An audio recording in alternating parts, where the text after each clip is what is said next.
Jonesy, shutout, baby. And that's a good response game right there. That's a good response thing. But you know what the first thing I thought of at the end of this game, it's like, man, what if Fleury didn't make that save last game? Oh!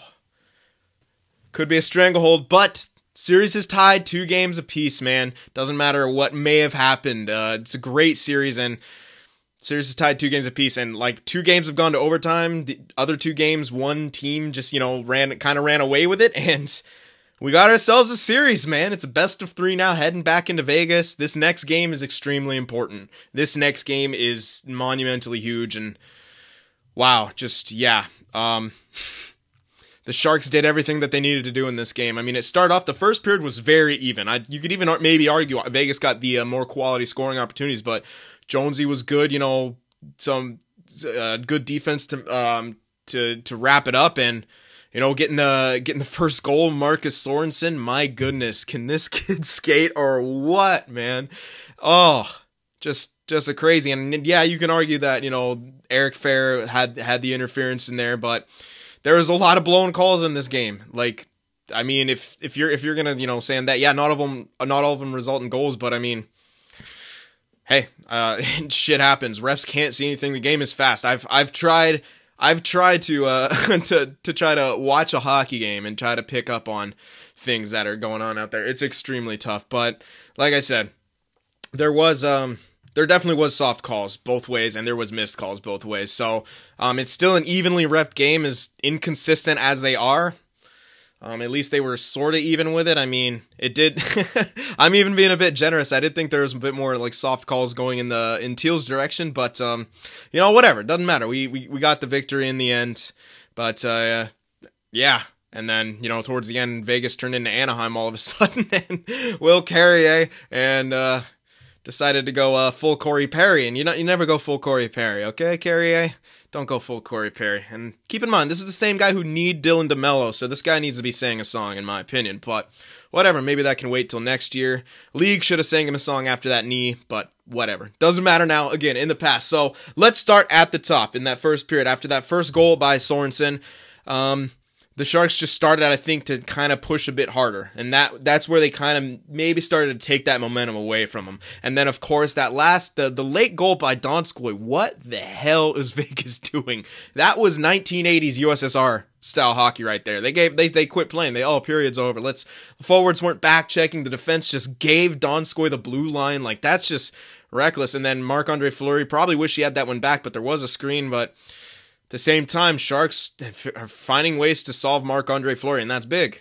It's big. He still makes monster saves and everything like that, but the Sharks have been slowly finding more and more ways to be able to get him off his game or get pucks by him or get in his way to something. But what a shot. I mean, you can't take anything away from the shot. It was a great placement and quick release, and Sharks up 2-0. I mean, and then the second period starts, and I really think the Sharks started to dictate the tempo a lot more. Now, of course, they did start to hurt themselves with penalties, but I think those mostly came in the third.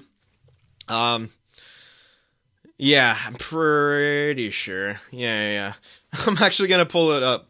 Oh well, whatever. I can't even find the box score for it. So I don't really care. All right, but anyway, yeah. So in that second period, the Sharks really started, and that jam play. It's been working. That's one of the things that I've liked, especially in the second line. Seems to like to run to the lot with Couture, Hurdle, and Bodker out there. They like to kind of run those jam plays. The second power play unit. That's how they got the game. Or was it a power play? The game tire? No, I don't think it was. No, the game tire from last one was another one of those kind of jam plays. The power move to the front of the net like Hurdle did, and that's a good way. Just more pucks and bodies to the net. Try to bang him in, because Fleury's a great goaltender. Oftentimes he's going to make that first initial stop. But it was just really great, man. Bodker with the he tried that a few times too earlier in the game. It looked like he was trying to glitch wrap it. Like NHL 18, he's been playing some Eschel, man. Bodker, a hit in Max Prestige in ESHL. Find his gamer tag. But yeah. So again, that's a great game. A game the Sharks should have won, and they won it, and they did not sit back. That's the best thing about this one. They didn't sit back. Especially after the 2-goal lead, they didn't sit back. They got that third one, they still didn't sit back. They still tried to keep pressure on.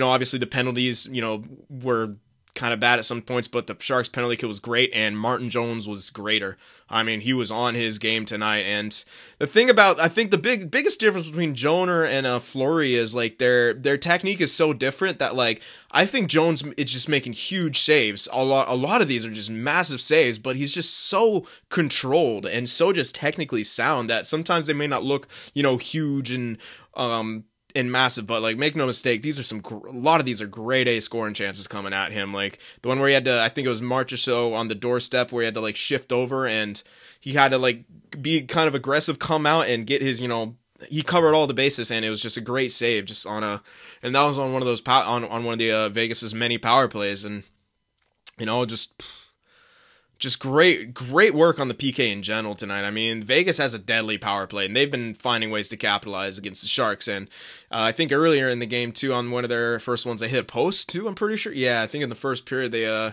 rang one off the post on their first power play on that Bodker interference, what some might consider a makeup call for that Eric Fair one. So there you go. Almost got a goal out of it. But, yeah, and then, I mean, on to the third. Again, I feel like the Sharks still kind of dictated the play. They were faster without skating much faster. You know what I mean? It seems like Marchessault, especially at the end there, he was going too hard. Like, it's good to go hard, but towards the end, Marchessault started to lose control of his actions, and I definitely didn't agree with the interference on Meier. I mean, he was kind of standing there, and Marchessault kind of ran into him. Yeah, he braced himself, maybe he lowered his shoulder, so I can understand where that comes from, but at the same time, I don't think a player should be forced to give up their ice when someone else skates over to him, but doesn't matter, neither here nor there. It's called on the ice, so whatever, doesn't matter. But yeah, just it was a great game from the Sharks. I mean, just everything about it, and let's take a moment and shout out Joakim Ryan for having a tremendous NHL debut in the playoffs. Smart, quick plays, and that's something that we lacked from Paul Martin. And also faster skating, and he just seems, in my opinion, he has a lot more hockey awareness and IQ than he does. And it might also be because of, you know, Martin's age, and he's just slowing down in general. But Joakim Ryan looked fantastic tonight. Of course, he didn't play too much in the third, obviously, until, you know, they got the extra one. But, you know, towards the end, a bunch of penalties were being called anyway, so you know, started to not matter as much. But yeah, he looked great. I mean, if you don't see him, you know, like, for me, like, a good defenseman, like, he has to be a kind of support guy to Burns. If you don't really notice him, and that's I'm not really wording it right, but if he kind of goes unnoticed, he's doing a great job. Now the reason I was noticing what he was doing, because I'm looking at him, but as a, you know, an observer without the announcer saying it, would you guys have been like, oh yeah, Joakim Ryan's having a great game? Not really, because he's just doing stuff. He's not making bad turnovers. He wasn't coughing the puck up. He's making, you know, quick plays and quick on the breakout, and that's what we needed. We need that with a guy like Burns, and we have it now with Joakim Ryan. I hope he plays again. I mean, you know, the results don't lie. We didn't cough up many pucks when he was on the ice, and we got the W. Joakim Ryan, I've been a Joakim Ryan advocate since 2016. Watching him play on the CUDA, I'm like, this guy needs to be in our top 6. I swear. I'm like, get rid of Dylan. You know, you guys know me. Get rid of Dylan. You know, my little anti-Dylan moments. You know, I wanted Joakim Ryan on the squad at that point. So, all right, so let's talk about the fourth goal now. This was just the Sharks making Vegas pay for them, you know, taking a penalty. I mean, Hurdle skated hard. That's what the Sharks keep doing. You notice half the penalties that Vegas can call for, it's because they're not working as hard as San Jose. That Hurdle drawing that penalty behind the net against, I forget who it was, working harder. That Meier penalty in the 2 games ago, that got the power play for the game winner, working harder. I mean, that's hard work pays off, especially in the NHL, to keep your feet moving. And Hurdle is a big boy, man. It's hard to knock him off that puck, and you get your arms around him. I mean, it's pretty obvious. He had a great scoring opportunity and was, you know, kind of wrestled down, and Sharks able to capitalize on that. Just a great set play, you know, over to Couture. The little, no, it wasn't a slap pass, like a wrist pass. I get right to Pavelski's skate, deflects it into Fleury, knocks home the rebound, and that's the nail in the coffin right there. And then came Vegas starting to lose their heads a bit, and there could have been a lot more called. I mean, there was some, you know, bad slashes once again, man. A few of the Vegas guys have been really brutal with their stick. Perron's one of them. McNabb was one in this game. A lot of slashes. So whatever, if you know, if they're gonna go and call here, I hope they go uncalled for the rest of the series. You know, it's stay consistent, or if you're gonna start calling, at least call them the same way throughout the entire game. So, all right, you know, series is knotted up, best of 3 now, and I cannot wait for Game 5. And like I said, it's gonna be a huge game, man. Whoever takes this game is got themselves in great position. I really want the Sharks they have to come out. They can't let Vegas get off to a kick start, not on their home ice. It can't happen. The Sharks have got to come out flying.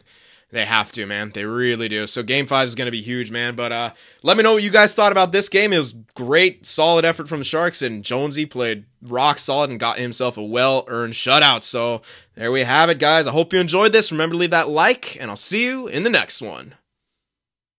Watching my videos just isn't enough sin for you, be sure to go over there on Twitter and shoot me a follow, and you could even join our Discord server as well to talk with some of the other sinners out there. The links to both are in the description.